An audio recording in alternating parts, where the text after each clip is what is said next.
They told me to sit down and shut up at my own husband's estate dinner. Said I was just the widow, like I hadn't built every piece of this family from scratch. I smiled, stood up, and left without a word. They laughed when the door closed behind me. But by the time the sun came up, their accounts were frozen, their homes were locked, and everything they thought was theirs was legally mine. And I wasn't done yet. Before we start, please make sure to like this video and hit that subscribe button so you never miss a story like this, and also comment where you're watching from. Thanks. My name is Eleanor Whitmore. I'm 68 years old, and apparently to my own family, that means I'm just the widow now. I ironed my blouse twice before leaving, checked my lipstick 3 times, and told myself not to cry no matter. What? It was just dinner. Just my family. Just the people I'd loved and raised for over 4 decades. We were meeting at my son Blake's house, the big glassy one he and Candace bought after Henry and I co-signed the loan. Not that anyone ever mentioned that anymore. They said we were gathering to talk about estate things, which I assumed meant the house, the lake property, and the retirement accounts. All things Henry and I built from the ground up while eating canned soup for lunch and skipping vacations for 20 years straight. I brought a blueberry pie because Henry always said it was my best, and I thought maybe it would soften the mood. When I walked in, no one looked up. Blake was already pouring wine like a host at some damn Napa Valley tasting, and Candace, in her gold heels and glassy fake smile, was clicking around the kitchen like she owned the place. Their oldest, Jack, gave me a nod, the kind you give someone you vaguely remember from a funeral. The air was sharp with passive-aggressive perfume and something burning in the oven. We sat down, 9 of us, at the table I bought them last Christmas. Blake opened with, "We've been thinking it's best if we simplify things," and I knew exactly what that meant. Less of me, more of them. When I asked gently, carefully, "Have you spoken to the lawyer about the trust?" Candace didn't even look up from her phone. She just muttered, "You're just the widow, Eleanor. Maybe just stay quiet for now." The room went silent.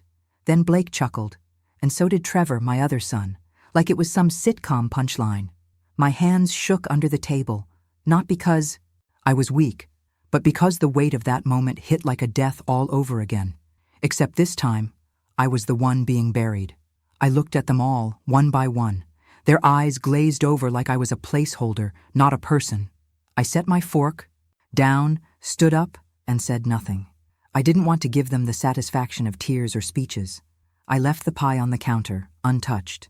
I walked to my car, locked the door, and for the first time in 43 years, I let the silence inside feel like peace, not loneliness. They didn't even call after me, and they had no idea what I was about to do.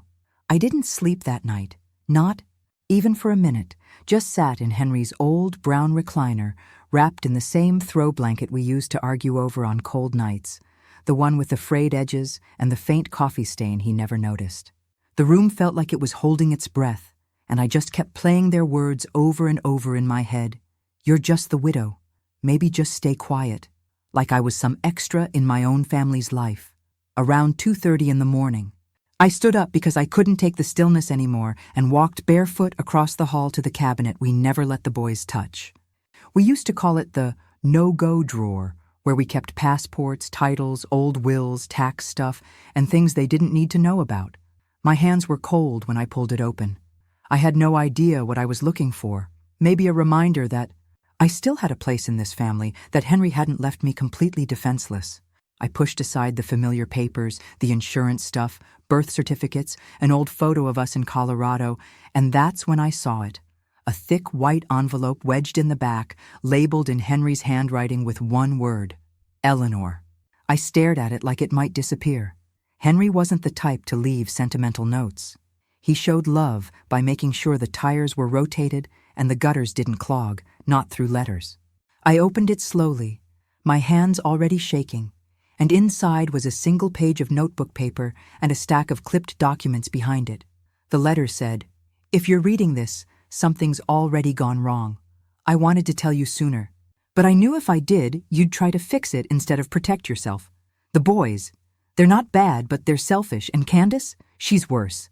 I saw it happening the moment I got sick. I made some changes. Everything is in your name. House, accounts, the lake property. You have full authority, power of attorney. They don't know. Don't feel bad for using it. Don't let them shame you into silence. And if they ever try to take what's yours, burn it all down. I sat there, frozen, the weight of it sinking in. I had no idea he'd done this. We'd talked in vague terms about the will, but I thought he was just being cautious. I looked through the documents, official, notarized, sealed with our lawyer Alan's stamp, everything legal and binding. There were terms outlined that I barely understood at the time. Financial control clauses, ownership restructuring, and transfer of assets effective immediately upon death. It was all there. Henry had rewritten everything 8 months before. He passed during a time I thought we were just going to doctor's visits and trying new medications. He had done it quietly, with total clarity, probably after seeing Blake sniffing around his business records and Candace asking those strange, smiling questions about next steps. I could practically hear Henry's voice telling me to stay, sharp, to stop underestimating my own power. I made tea just to keep my hands busy, even though I didn't drink it. I paced the kitchen a few times, pulled the documents back out, and double-checked the signature dates. It was real, all of it. And the more I stared at it, the more I felt something shift. That feeling of being invisible, like I was just a tag-along in someone else's legacy, was replaced with something else: control. At 3:47 a.m., I picked up the landline and called Alan Kramer, our lawyer for over 30 years, the one who used to slip Henry fishing magazines during meetings and always called me Mrs. Whitmore even after I told him to stop. He answered after 4 rings, groggy but alert once I said my name. I didn't waste time. I said, "Henry left everything to me. I found the paperwork. I want to activate it today." He paused for a second, then asked if anyone else knew. I told him no, not yet. "Good," he said. "Don't tell them. I'll be there by 9 with everything you need."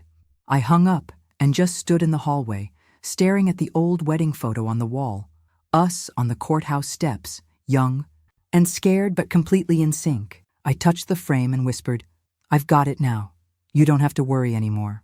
Then I sat back down, folded the documents into a clean manila folder, and placed it in my purse like it was a weapon, because that's exactly what it was. And if they thought I was going to sit quietly while they carved up my life, they were about to learn exactly what kind of woman they'd pushed out the door.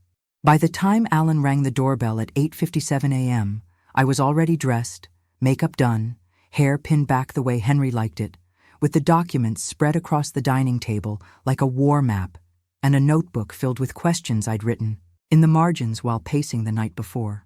He stepped inside with his briefcase and that same worn-out leather folder he'd been carrying since the boys were in grade school, and when he saw the envelope Henry left me, his expression shifted, from professional concern to something closer to grim respect. We spent 2 hours going through every clause, every legal term, every trigger point, and by 11:15 I had signed 6 documents that transferred control of every asset, property account, and business interest under my name. Alan made the final call to the estate manager, gave them verbal confirmation that all instructions should now come from me, not Blake, not Trevor, not even the trust, just me. It felt surreal hearing him say it out loud. All further authorization rests solely with Mrs. Eleanor Whitmore. I don't think I breathed for a full minute. Then he looked at me and asked, "Do you want them to find out through their accounts, or do you want to call a meeting?" I thought about it for a second, then told him, "Let them feel it. Let it hit like a car crash." He smiled. "Good. That's the Eleanor I remember." And just like that, it was done. I spent the rest of the afternoon on the phone with Henry's brokerage manager, the property firm, the title company, and the accountant, each one confirming that yes, my name was now the only name that mattered. By 3 p.m., I got a text from Blake. "Hey, weird question, but do you know why the cabin account's locked?" I didn't answer. 5 minutes later, Candace called. I let it go to voicemail. Her tone was sharp and sugary, the way it always is when she thinks she's about to manipulate something out of you. By 4:30, the group chat lit up with messages about unexpected account issues, and Trevor, who rarely says anything at all, finally sent, "Did someone change the access on Mom's end?" That's when I knew the panic had started. They hadn't even begun to realize what I'd done yet, but the tremor had hit, and the aftershocks were coming. I waited until 5:05, just as I knew they'd all be back at Blake's for another strategy dinner, and I walked up the stone path with a folder in my hands and knocked on the door like I was just there to drop off a casserole. Blake opened. It, confused, irritated, fake smile barely holding up. I walked in, set the folder on the counter and said, "You all might want to sit down." They didn't. Of course they didn't. Candace leaned against the counter with her arms crossed, and Trevor stayed in the hallway like he might back out. I opened the folder slowly, laid out the documents and said, "This is the new estate plan. Everything is under my name.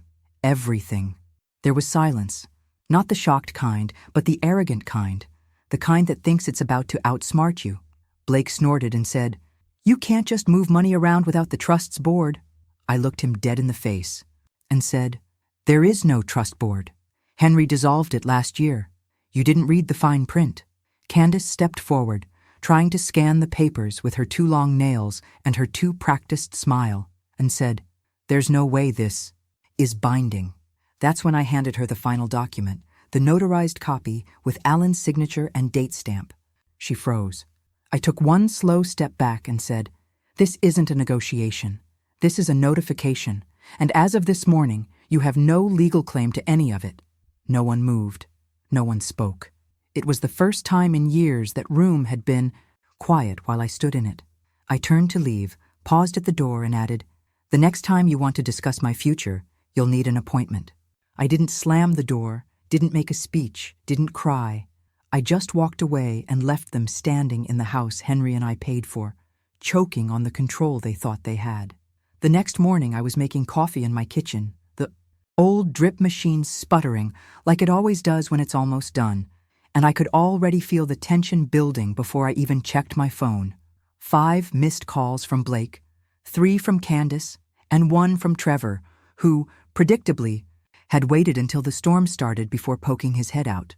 I ignored them all and sat quietly at the table with my mug, watching the steam rise and wondering if they'd even gotten a full night's sleep. Part of me hoped they hadn't. Around 9:12 a.m., Blake finally sent a text that was less aggressive and more confused. "Can we just talk?" That told me everything. They were unraveling. By noon, Alan called to tell me that Blake had tried to access 2 accounts from his business laptop, and both attempts were flagged by the system. I told Alan, "Good, let him dig." An hour later, Candace showed up at my front door uninvited, wearing oversized sunglasses, like I wouldn't recognize her through tinted plastic and lip filler. I didn't invite her in. She stood on the porch like she was delivering bad news to a neighbor she hated. "Eleanor, we're all a little confused here," she started, with that tight smile and that voice she always uses when she's pretending. Not to be furious. Why would Henry do this behind everyone's back? I looked her straight in the eye and said, "Maybe because he knew what you'd do in front of it." She flinched like I'd slapped her. I added, "You should leave. This is trespassing." She tried to throw out some passive threat about lawyers, but I closed the door before she finished. 10 minutes later, Trevor called, voice low like he didn't want his wife to hear him. "Mom, I didn't know about any of this. I thought the trust was just automatic. I didn't even know Candace and Blake were pushing for control." I could hear the guilt, or maybe just the fear of being cut off, and I said, "You had every chance to ask me directly. You didn't. That silence is your signature." He didn't respond, just hung up. That night, I cooked myself dinner for 1. Roasted chicken, garlic mashed potatoes, green beans with lemon, because I was done eating scraps while others feasted off my sacrifices. As I was pouring a glass of wine, the landline rang again, and this time it was Ava, Blake, and Candace's 17-year-old daughter, the only one who ever looked me in the eye during family dinners. Her voice was quiet, almost shaking. "Grandma, I don't know what's going on, but Mom and Dad are freaking out. They said something about money being gone and the house being in trouble. Are you okay?" That hit me harder than anything else. I softened. "I'm fine, sweetheart. You didn't do anything wrong." She hesitated, then whispered, "I miss Grandpa. He would have hated this." I swallowed hard and told her the truth. That's why he fixed it before it broke. After we hung up, I sat alone at the table, surrounded by quiet, and I felt something I hadn't felt since the funeral. Not grief, not rage, but clarity. Henry had seen this mess coming, and now they were flailing without a safety net. Blake had lost access to the accounts he thought were his. Candace had no legal hold on the house she bragged about to her yoga friends. Trevor was just now realizing that silence didn't mean innocence. And Ava, the only one with any heart left in that family, was caught in the middle.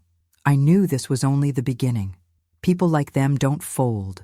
They scramble, they twist, they look for loopholes. But what they didn't understand yet was that I wasn't some grieving old woman waiting for their approval. I was the firewall now, and if they wanted to challenge me, they'd better come prepared for the next blow. 2 days after I shut the door on Candace and sent that message without saying a word, Alan called again, this time with a tone that made me sit down before he even started talking. "There's something you need to see," he said. And an hour later, I was sitting across from him in his office, the same place Henry and I used to go every April to sign papers and drink burnt coffee out of tiny chipped mugs.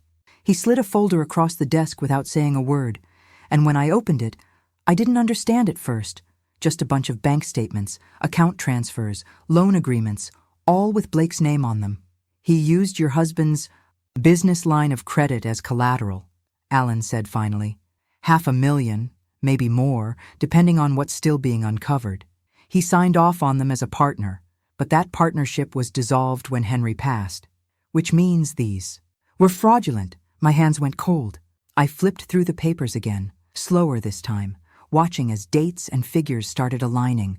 The new SUV Blake bought last year, the sudden remodel of their kitchen, the ski trip in Aspen they told me was sponsored by friends. It was all tied to money that wasn't his, money Blake had no legal right to touch. "He did this while Henry was still sick?" I asked, my voice quieter than I meant it to be. Alan nodded. "We believe so. The first transaction hit 2 weeks after Henry's first surgery." I stared at the numbers until they stopped looking like numbers and started looking like betrayal, the kind that rots from the inside out. Alan leaned forward and said, "We can press charges if you want, or we can just let the financial noose tighten and watch him squirm. Your call." I didn't respond. Not yet. I needed to sit with it. I drove home without music, without stopping, and went straight to Henry's study, still mostly untouched, and pulled out the old leather journal he kept tucked behind the encyclopedias. That's where he scribbled notes during tax season, and sure enough, on one of the last pages, in his neat slanted handwriting, was a list of things to double-check. Blake's withdrawals, looks fishy, ask Alan. He must have known. He must have suspected and never got the chance to finish it, and now it was my job to do what he couldn't. That night, I didn't sleep again.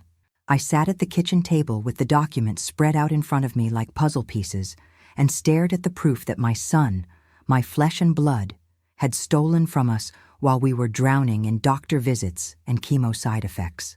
I wanted to scream, but I didn't. I just made another folder, labeled it Firewood, and started making notes. What assets could I sell? What debts could I call in? What investments could I freeze that Blake might still be attached to? The next morning, I called Alan and told him, "Don't press charges yet. Let him stew. I want him broke before he's scared." That same day, I called the estate accountant, a man named Peter I hadn't seen since Henry's retirement party, and I asked him point blank, "Did you know any of this?" He didn't deny it. I had concerns. "But your name wasn't on anything until now. My hands were tied." I told him, "Well, now they're not. Start talking." And he did, for over an hour. He told me about suspicious fund movements, red flags he couldn't investigate without permission, and how Blake had likely been building up debt under the false belief that when Henry died, he'd inherit everything and could clean it all up afterward. It wasn't just greed, it was arrogance. He never once thought I'd be the one holding the pen when the dust settled. That night, I sent Blake a single message. "You might want to get a lawyer, and an accountant, and a very cheap apartment." I didn't get a reply, but I didn't need one. Because the only thing louder than his silence was the sound of everything he thought was his, slipping straight through my hands. 3 days later, they invited me to the family barbecue like nothing had happened, like we hadn't flipped the family tree upside down and shaken all the rotten pieces to the ground. And while every instinct in me said to stay home and let them eat their lies in peace. I showed up because sometimes silence isn't power. Showing your face is. I wore the pearl earrings Henry gave me for our 30th anniversary and brought a bottle of red wine I knew none of them could afford. Now, when I walked into the backyard, the whole thing looked staged, fake as hell.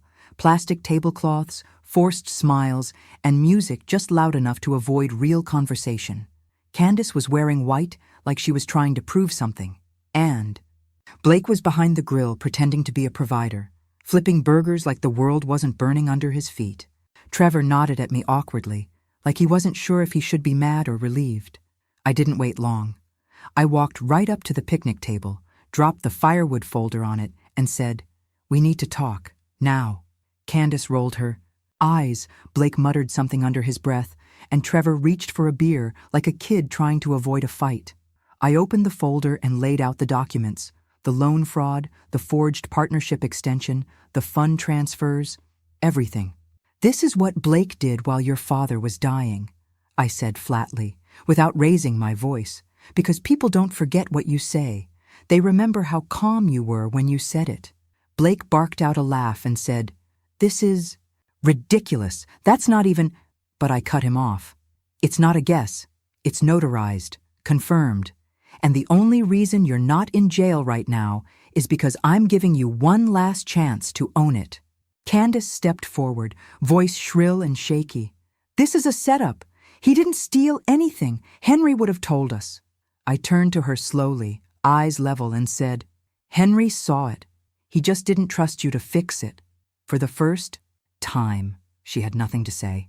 Ava, who'd been sitting quietly near the fence, looked at me with wide eyes like she was finally seeing the cracks in everything she'd been told to believe. I turned back to Blake and said, "You'll start signing things over today. The vehicles, the cabin furniture, the business inventory. You don't get to enjoy the pieces of what you tried to destroy." Blake clenched his jaw, chest heaving, and said, "You're going to burn the whole family down over some paperwork?" I leaned in slightly and said, "No, you did that when you stole from your father's grave." That shut him up. I turned, walked toward the back gate, and heard someone, probably Candace, mutter, "You're bitter, that's all you are, a bitter old woman who couldn't let go." I stopped, didn't turn around, and said just loud enough for everyone to hear, "No, I'm the woman who paid for this entire yard, and I just decided you're not invited back into it." Then I walked through the gate and didn't look back. When I got home, I poured myself a glass of that wine and sat on the porch, watching the sun sink behind the trees, wondering how it was possible to feel grief and power at the same time. I wasn't happy, but I was free. And freedom, it turns out, tastes a hell of a lot better than forced smiles and stolen money. The following Monday, I met with the real estate attorney and gave him the list of properties Henry and I still legally owned, the lake house Blake bragged about on Instagram, the downtown condo Trevor had been secretly renting out for under-the-table cash, and even the SUV Candace used to drive Ava to school in, while calling it a gift from Blake's hard work, when in reality, the lease had my husband's signature on it, and now, legally, mine. I signed the sell orders one by one, no hesitation. No ceremony, just clean, cold signatures that felt like removing tumors from the body of a family that had stopped functioning years ago. The lawyer asked if I wanted to notify them personally or let the paperwork speak for itself, and I said, "They didn't invite me into the room when they thought they were dividing the kingdom. I'm not giving them a stage now that it's collapsing." By Friday, Blake's business account had been drained of illegal equity. Candace's credit cards were declined at a boutique in Westport, and Trevor called me sounding breathless, asking if the building manager was serious about terminating his lease. "Yes," I said, "and the next person living there will pay rent, like the rest of the world." Candace, of course, didn't go down quietly. She showed up again, this time red-faced, screaming at my front steps like a banshee in designer heels, demanding answers, threatening to expose me for elder abuse, even though I was standing there with better posture, better legal footing, and frankly better skin than she had despite all the injectables. I didn't open the door. I didn't speak. I just stood there behind the window with the blinds slightly cracked and watched her unravel until she gave up and stormed off. The next morning, I had a locksmith change the locks at the cabin. The day after that, the SUV was picked up from Blake's driveway mid-brunch while his neighbors watched from behind their hedges. I wasn't doing this for revenge. I was doing it to reclaim what was mine, what Henry and I built brick by brick while the rest of them watched from the sidelines and waited for the inheritance buffet to open. Ava texted me that night, "Dad is losing it. They're talking about moving in with Aunt Brenda. Is this permanent?" I stared at the screen for a minute before replying, "Actions are permanent. So are consequences." She didn't respond, but I saw her typing and stopping. A few times like she wanted to say more. I understood.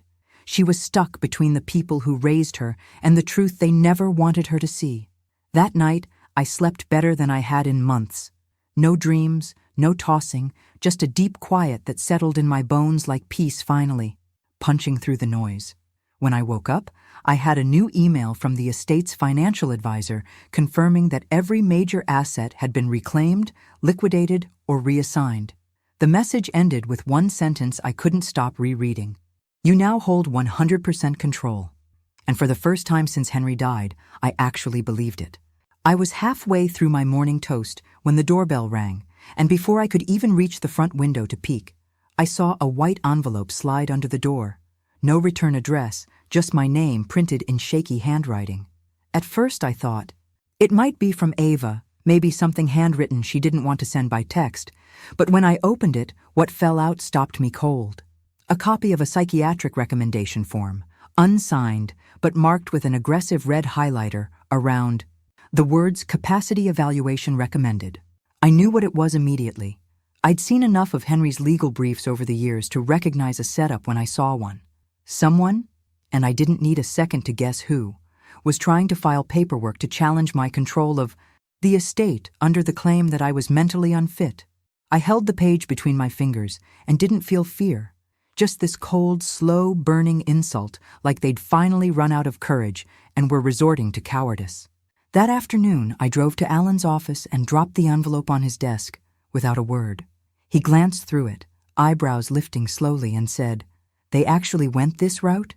That's bold." I nodded once and said, "Trace it. I want to know who ordered the evaluation, who wrote it, and who forged that access." 2 days later, Alan called me back with a voice as sharp as I'd ever heard it. It was Candace. She approached a notary who owed her a favor and tried to backdate the file. "We've got emails." One of the assistants turned it over voluntarily. Apparently, she didn't like being asked to commit a felony on a Sunday morning. I said, "Press charges." He said, "Already in motion." That evening, a county sheriff's vehicle pulled into Blake's driveway while they were loading groceries into the back of a borrowed sedan. The neighbors came out like flies to sugar. Candace screamed and shouted and sobbed like someone who'd rehearsed it 1,000 times, but it didn't stop them from cuffing her on the sidewalk and reading her the charges: forgery, fraud, attempted abuse of the court system. Blake tried to intervene, but the deputy shut him down instantly with a hand on his chest. I wasn't there to see it, but Ava told me later. She said it quietly, like she was ashamed to know them. "She tried to say it was your fault," Ava whispered, but nobody believed her, not even Dad. I told Ava, "Some people don't break. They rot from the inside until there's nothing left but noise." She didn't say anything after that, but I could hear her breathing on the line, and for once, it felt like maybe someone in that house saw through the curtain.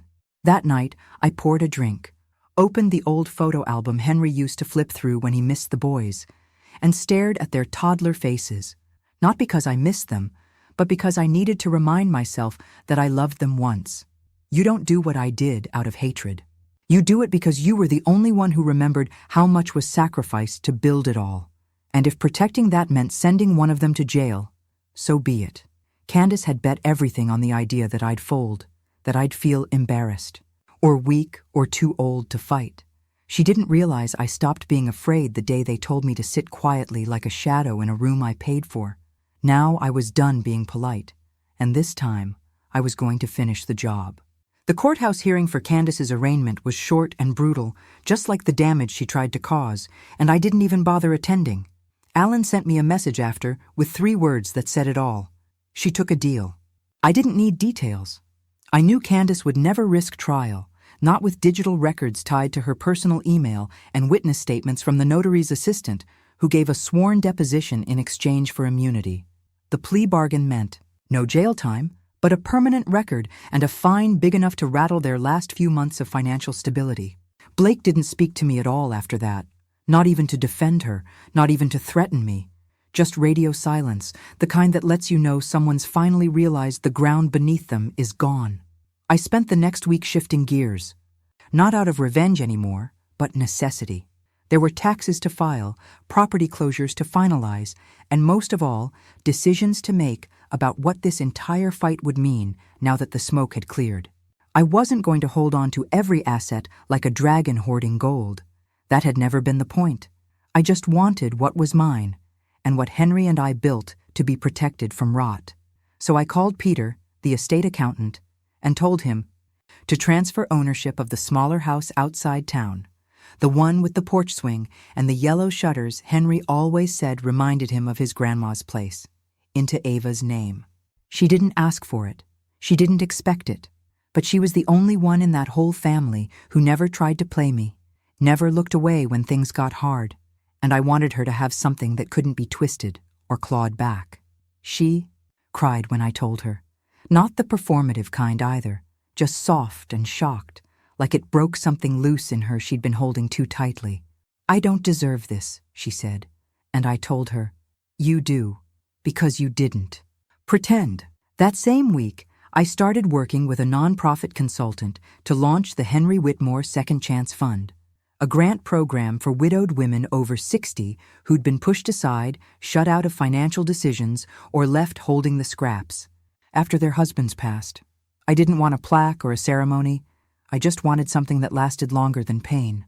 The first application came in before the website even launched, a handwritten letter from a woman in Kentucky whose kids had emptied her bank account the day after the funeral. I approved her within 2 hours. One night, while sorting through paperwork, I found an old note Henry had scribbled on a dry cleaning receipt, shoved between pages of his retirement binder. It said, "Make sure Eleanor knows she did it all." I just stood beside her. I didn't cry. I just folded it carefully and placed it in the top drawer of his desk, where I kept the original will, the keys, and now, peace. By Friday, I had closed the last joint account tied to Blake's fake LLC, donated the remaining inventory to a local business incubator, and sent an official cease and desist to the last law firm still stupid enough to take his calls. The rebuild wasn't flashy. It wasn't fun, but it was mine and Henry's, and no longer weighed down by the greedy ghosts of people who had his blood, but none of his honor. And for the first time, as I sat on my front porch sipping coffee while contractors replaced the rotting fence panels we'd put off fixing for years, I realized I wasn't surviving anymore. I was rebuilding from the ashes, and I was doing it on my own damn terms. It wasn't until I stood in front of that long, polished table again, the same one they told me to sit quietly at just weeks earlier, that I realized how far I'd come, and how far they'd fallen, and not one. Part of me felt guilty about it. Blake had sent the invitation himself, though he worded it like a casual get-together. Some nonsense about reconnecting and resetting, like this was a technical error or a family glitch we could patch over with burgers and forced apologies. I didn't go to forgive anyone. I went because sometimes the people who try to erase you need to see you standing at full height, no longer asking for permission to exist. Candace wasn't there. Part of her deal with the state involved staying away from me for at least 6 months. And Trevor hovered in the background like he wanted to say something but didn't know how to start. Ava sat next to me, her hands folded in her lap, calm and watchful, like she was finally learning how to be steel in a room full of smoke. Blake stood at the head of the table like it was still his house, still his legacy, but even he looked smaller now, thinner, drained, like he'd finally stopped believing his own story. He started with some practiced line about how families go through storms and weather things differently, but I wasn't interested in his script. I set down my glass, looked at every single person in the room and said, "This isn't a storm. It's the consequence. And every one of you wrote it." You could hear a pin drop. No one reached for their water. No one fidgeted. Blake opened his mouth, maybe to defend himself or throw one more excuse into the fire, but I cut him off with a raised hand and said, You told me I was just the widow, that I should sit quietly, but I wasn't quiet when I built this family. I wasn't quiet when I kept it alive, and I sure as hell won't be quiet now that I've taken it back. I paused, long enough to let that land, then added, this table, this room, I own them. Legally, emotionally, structurally. You're guests here, and remember that. I stood up without waiting for a response, and as I walked toward the door, I turned back one last time and said, you don't have to like me. You just have to understand that I'm done making myself small so you can feel big. Then I left, not because I was angry, but because I was finished. Outside, the sky was sharp and clean, the kind of light Henry used to say was perfect for yard work, and as I got into my car, I didn't feel victorious or smug or even proud. I felt settled. I'd fought the fire and walked through it. And now I got to rebuild not because someone gave me permission, but because I gave it to myself. And that, more than any revenge or inheritance or title, was the win I never thought I'd get, but damn well earned.